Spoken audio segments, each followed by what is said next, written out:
Il n'y a qu'une seule chose à faire pour être enfant de Dieu. Sans cela, peu importe ce que l'on puisse dire ou faire, on ne peut être enfant de Dieu. Que faut-il ou comment devons-nous être pour être appelés enfants de Dieu? Pas des hommes, mais de Dieu lui-même. Matthieu 5, à partir du verset 43, dit « Vous avez appris qu'il a été dit, tu aimeras ton prochain et tu haïras ton ennemi.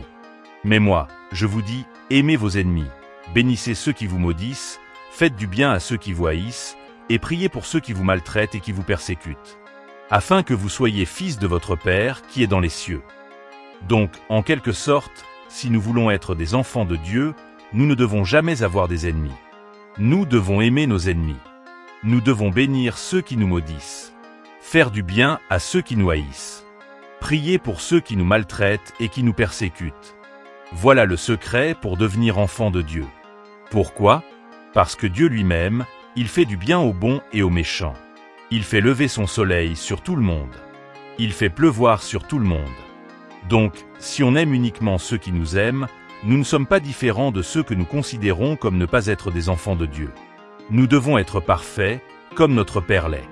Alors, pour être chrétien, un chrétien ne doit pas avoir des ennemis. Un chrétien n'est pas là pour combattre avec les démons.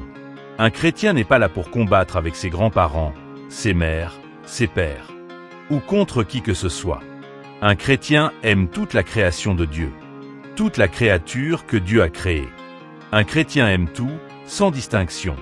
Abonne-toi si ce n'est pas déjà fait, like, partage pour une large diffusion, remercie Dieu pour la bonne nouvelle, enregistre la vidéo pour la réécouter plus tard.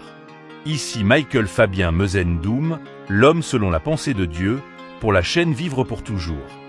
Demeurons vivants pour toujours.